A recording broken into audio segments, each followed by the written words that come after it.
Sou filha de um milionário, mas ele se casou com uma mulher da minha idade. Quando ela chegou em casa, ela disse: "Não quero nada que lembre sua mãe aqui, então vá embora." Olá, seja bem-vindo. Curta, se inscreva e ative as notificações.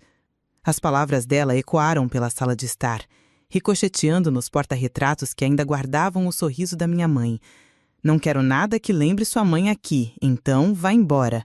Charlene disse isso com a mesma naturalidade de quem pede um copo d'água. Seus olhos, de um azul gélido que antes eu achava bonito, me encaravam sem um pingo de compaixão. Ela alisou o vestido de seda, um presente do meu pai, e cruzou os braços, dona da situação, dona da casa que um dia foi o meu lar. Eu fiquei parada, a mala de mão que tinha acabado de descer do carro ainda nos meus pés. Tinha voltado da faculdade para o fim de semana, esperando um abraço do meu pai, talvez até um jantar em família esquisito e forçado, mas não isso. Nunca isso. Meu pai estava ao lado dela, um pouco atrás, como uma sombra. O olhar dele desviava do meu, fixo num ponto qualquer da parede, como se o padrão do papel de parede fosse a coisa mais fascinante do mundo. "Pai!" Minha voz saiu como um sussurro, um fiapo de som que mal conseguiu atravessar o espaço entre nós. Ele pigarreou. "Helena, querida, Charlene acha que seria melhor para a nova dinâmica da casa." "Nova dinâmica?" repeti, sentindo o nó na minha garganta apertar. "Que dinâmica? Você se casou com ela há um mês! Um mês! E agora eu tenho que ir embora da minha própria casa?"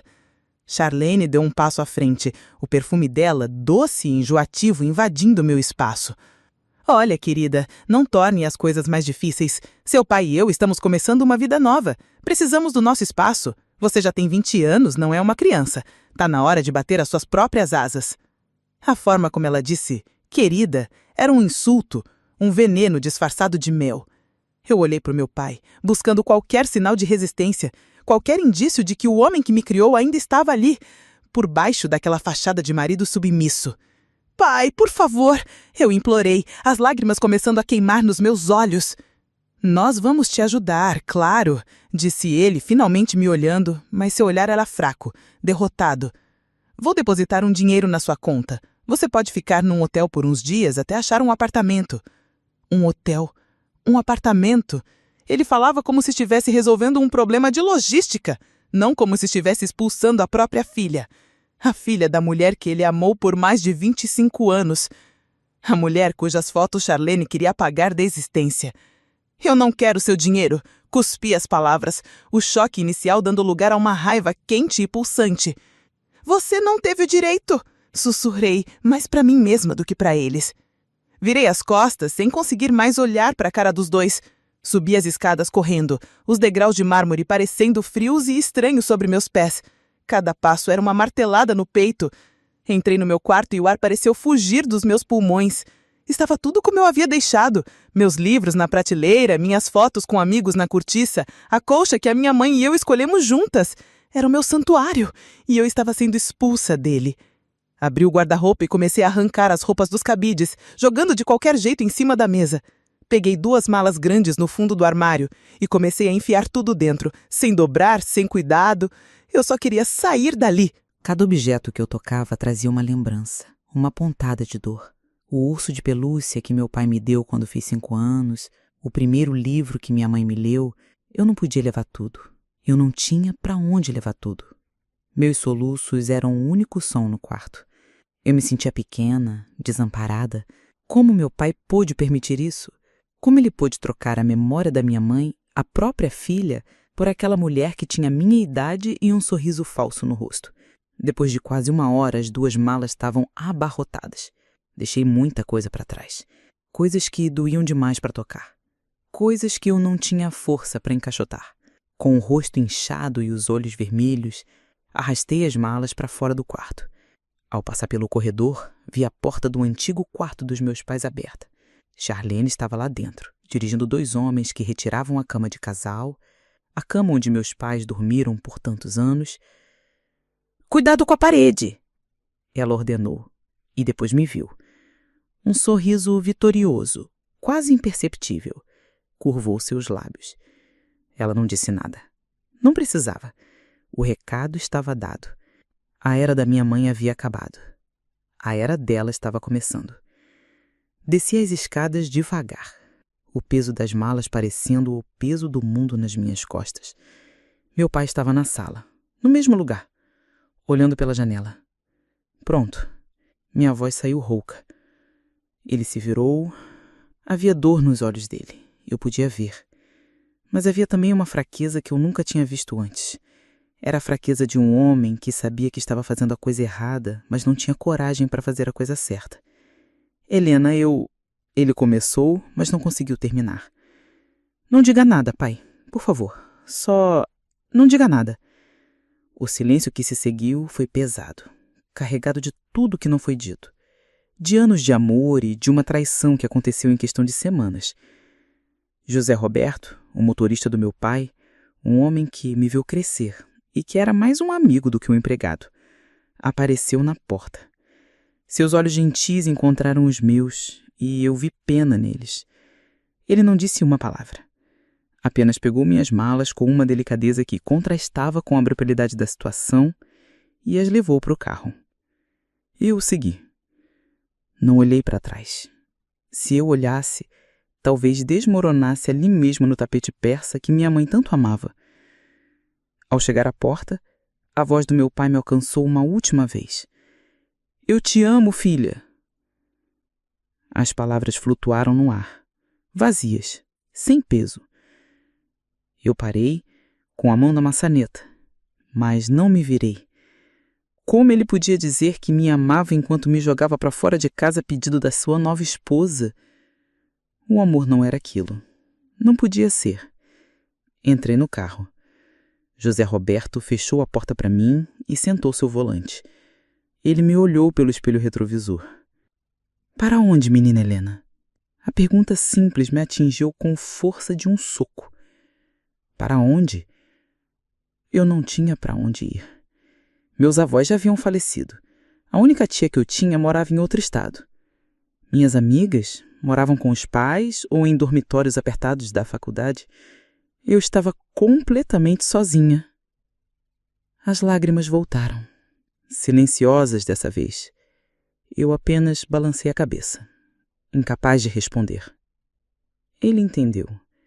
Com um suspiro triste, ele ligou o carro e começou a dirigir, se afastando lentamente da única casa que eu já conheci. Pelo retrovisor, eu vi a figura do meu pai na porta diminuindo até desaparecer.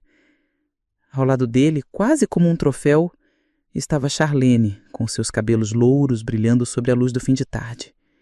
Ela tinha vencido. E eu tinha perdido tudo.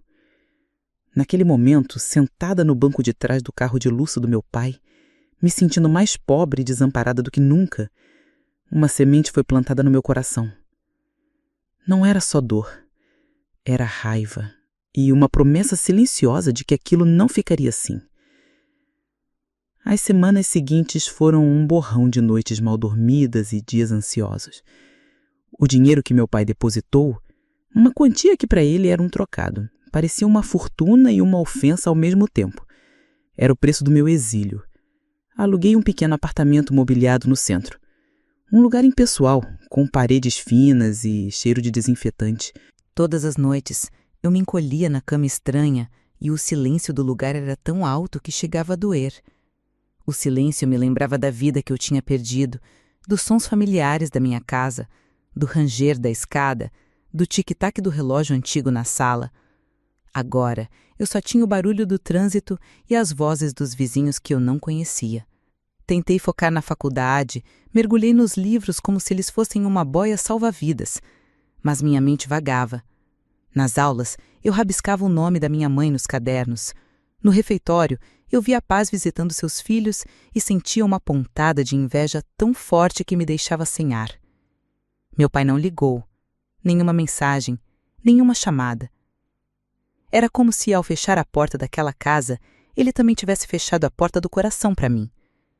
A dor da expulsão começou a se transformar em um ressentimento frio e pesado, uma armadura que eu não sabia que estava construindo. Cerca de 2 meses depois daquele dia fatídico, meu celular vibrou com um número desconhecido. Hesitei, mas atendi. Alô? Menina Helena, é o José Roberto. A voz dele familiar e gentil foi um baque. Sentei-me na beirada da cama, o coração disparando. José Roberto? Aconteceu alguma coisa? Com o meu pai? Um medo irracional me percorreu. Apesar de tudo, ele ainda era meu pai. Ele está bem, fisicamente. Mas eu preciso falar com a senhora. É urgente e não pode ser por telefone. A senhora está livre. Sim, claro. Onde? Conhece aquela cafeteria perto do parque da cidade? A mais antiga na esquina? Sei qual é. Estarei lá em meia hora. Desliguei a cabeça a mil. O que poderia ser tão urgente? O tom de voz dele era grave, preocupado. Troquei de roupa às pressas, um jeans e uma camiseta. E mal me olhei no espelho. A imagem que ele refletia não importava mais. A menina que se preocupava com a aparência tinha ficado para trás, naquela casa de mármore e jardins bem cuidados. Cheguei à cafeteria e o encontrei numa mesa nos fundos, longe das janelas. Ele parecia mais velho, os vincos ao redor dos olhos mais profundos. Ele se levantou quando me viu, um gesto de respeito que quase me fez chorar. Obrigado por vir, menina, disse ele quando eu me sentei. O que aconteceu? Você está me assustando. Ele olhou ao redor, certificando-se de que ninguém estava prestando atenção em nós. Eu não deveria estar aqui. Se o seu pai, ou pior, se ela descobre, estou na rua. Mas eu vi a senhora nascer, segurei a senhora no colo. Não posso ficar quieto. Ele respirou fundo, as mãos grandes e calejadas apertando a xícara de café sobre a mesa. A tal da Charlene, ela não é boa gente. Eu sei que a senhora já sabe disso, mas é pior do que imagina. Ela não quer só o espaço dela na casa. Ela quer tudo. Tudo o quê? Perguntei, a garganta seca. O dinheiro, menina Helena. O dinheiro todo. Ele se inclinou para a frente, baixando a voz. Nas últimas semanas, a casa vive cheia de advogados, de homens engravatados com pastas de couro. Eu levo e busco. Ouço conversas no carro mesmo quando eles acham que eu não estou prestando atenção. Ela está convencendo seu pai a fazer uma coisa eles chamam de reestruturação de ativos. Eu franzi a testa. O que significa isso? Significa passar tudo para o nome dela. As empresas, os investimentos, até a casa. Ele está usando uma desculpa de proteção patrimonial, dizendo que é para evitar problemas com impostos no futuro, para simplificar a herança. Mas o seu pai não está bem, Helena. Ele anda aéreo, cansado. Ele acredita em tudo o que ela diz. Ela o enche de remédios para dormir à noite e vitaminas de manhã. Ele parece dopado a maior parte do tempo. Assina o que põe na frente dele sem nem ler. Um gelo percorreu minha espinha. A imagem do meu pai fraco e derrotado no dia em que fui expulsa voltou com força total. Ele não estava apenas submisso. Ele estava sendo manipulado, envenenado aos poucos. Mas ele não pode fazer isso. E a minha parte? A herança da minha mãe? Minha voz era um fio. É exatamente por isso que eu vim, disse José Roberto, os olhos fixos nos meus. Metade de tudo aquilo é seu por direito. Foi o que a sua mãe deixou estipulado no testamento.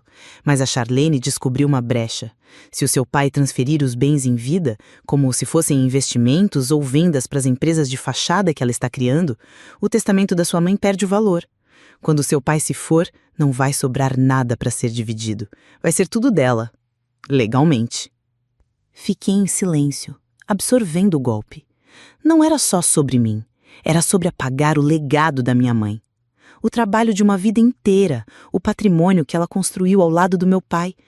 Tudo seria entregue